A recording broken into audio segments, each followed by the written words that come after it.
اس حقیقت کو پہچاننے کے لیے اگر کوئی نشانی اور علامت درکار ہے تو جو لوگ عقل سے کام لیتے ہیں ان کے لیے آسمانوں اور زمین کی ساخت میں، رات اور دن کے پہم ایک دوسرے کے بعد آنے میں، ان کشتیوں میں جو انسان کے نفع کی چیزیں لیے ہوئے دریاؤں اور سمندروں میں چلتی پھرتی ہیں، بارش کے اس پانی میں جسے اللہ اوپر سے برساتا ہے، پھر اس کے ذریعے سے زمین کو زندگی بخشتا ہے اور اپنے اسی انتظام کی بدولت زمین میں ہر قسم کی جاندار مخلوق کو پھیلاتا ہے، ہواؤں کی گردش میں اور ان بادلوں میں جو آسمان اور زمین کے درمیان تابع فرمان بنا کر رکھے گئے ہیں، بے شمار نشانیاں ہیں۔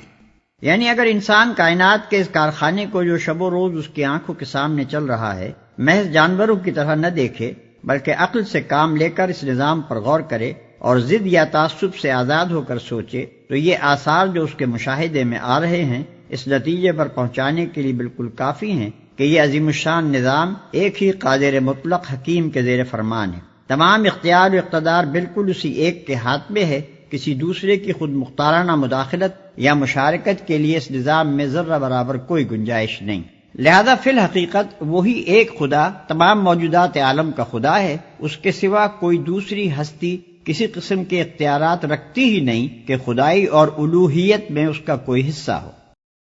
مگر وحدت خداوندی پر دلالت کرنے والے ان کھلے کھلے آثار کے ہوتے ہوئے بھی کچھ لوگ ایسے ہیں جو اللہ کے سوا دوسروں کو اس کا ہمسر اور مد مقابل بناتے ہیں، اور ان کے ایسے گرویدہ ہیں جیسے اللہ کے ساتھ گرویدگی ہونی چاہیے، حالانکہ ایمان رکھنے والے لوگ سب سے بڑھ کر اللہ کو محبوب رکھتے ہیں۔ کاش جو کچھ عذاب کو سامنے دیکھ کر انہیں سوچنے والا ہے وہ آج ہی ان ظالموں کو سوچ جائے کہ ساری طاقتیں اور سارے اختیارات اللہ ہی کے قبضے میں ہیں، اور یہ کہ اللہ سزا دینے میں بھی بہت سخت ہے۔ کچھ لوگ ایسے ہیں جو اللہ کے سوا دوسروں کو اس کا ہمسر اور مد مقابل بناتے ہیں،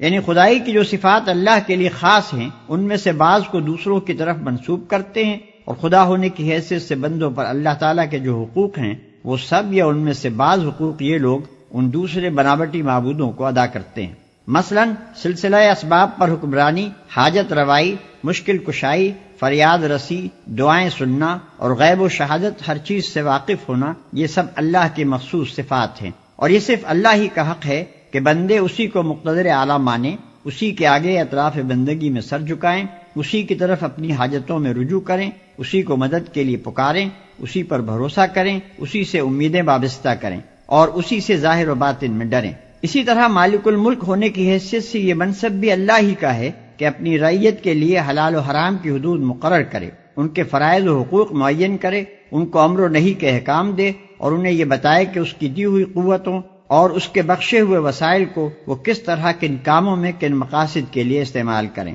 اور یہ صرف اللہ کا حق ہے کہ بندے اس کی حاکمیت تسلیم کریں، اس کے حکم کو منبع قانون مانیں، اسی کو امر و نہی کا مختار سمجھیں، اپنی زندگی کے معاملات میں اس کے فرمان کو فیصلہ کن قرار دیں اور ہدایت و رہنمائی کے لیے اسی کی طرف رجوع کریں۔ جو شخص خدا کی ان صفات میں سے کسی صفت کو بھی کسی دوسرے کی طرف منسوب کرتا ہے اور اس کے ان حقوق میں سے کوئی ایک حق بھی کسی دوسرے کو دیتا ہے، وہ دراصل اسے خدا کا مد مقابل اور ہمسر بناتا ہے۔ اور اسی طرح جو شخص یا جو ادارہ ان صفات میں سے کسی صفت کا مدعی ہو اور ان حقوق میں سے کسی حق کا انسانوں سے مطالبہ کرتا ہو، وہ بھی دراصل خدا کا مد مقابل اور ہمسر بنتا ہے، خواہ زبان سے خدائی کا دعویٰ کرے یا نہ کرے۔ ایمان رکھنے والے لوگ سب سے بڑھ کر اللہ کو محبوب رکھتے ہیں۔ یعنی ایمان کا اقتضا یہ ہے کہ آدمی کے لیے اللہ کی رضا ہر دوسرے کی رضا پر مقدم ہو، اور کسی چیز کی محبت بھی انسان کے دل میں یہ مرتبہ اور مقام حاصل نہ کر لے کہ وہ اللہ کی محبت پر اسے قربان نہ کر سکتا ہو۔ جب وہ سزا دے گا اس وقت کیفیت یہ ہوگی کہ وہی پیشوا اور رہنما جن کی دنیا میں پیروی کی گئی تھی اپنے پیروں سے بے تعلقی ظاہر کریں گے، مگر سزا پا کر رہیں گے، اور ان کے سارے اسباب و وسائل کا سلسلہ کٹ جائے گا۔ اور وہ لوگ جو دنیا میں ان کی پیروی کرتے تھے کہیں گے کہ کاش ہم کو پھر ایک موقع دیا جاتا تو جس طرح آج یہ ہم سے بیزاری ظاہر کر رہے ہیں ہم ان سے بیزار ہو کر دکھا دیتے۔ یوں اللہ ان لوگوں کے وہ اعمال جو یہ دنیا میں کر رہے ہیں ان کے سامنے اس طرح لائے گا کہ یہ حسرتوں اور پشیمانیوں کے ساتھ ہاتھ ملتے رہیں گے مگر آگ سے نکلنے کی کوئی راہ نہ پائیں گے، ہم ان سے بیزار ہو کر دکھا دیتے۔ یہاں خاص طور پر گمراہ کرنے والے پیشواؤں اور لیڈروں اور ان کے نادان پیرووں کے انجام کا اس لیے ذکر کیا گیا ہے کہ جس غلطی میں مبتلا ہو کر پچھلی امتیں بھٹک گئیں اس سے مسلمان ہوشیار رہیں اور رہبروں میں امتیاز کرنا سیکھیں اور غلط رہبری کرنے والوں کے پیچھے چلنے سے بچیں۔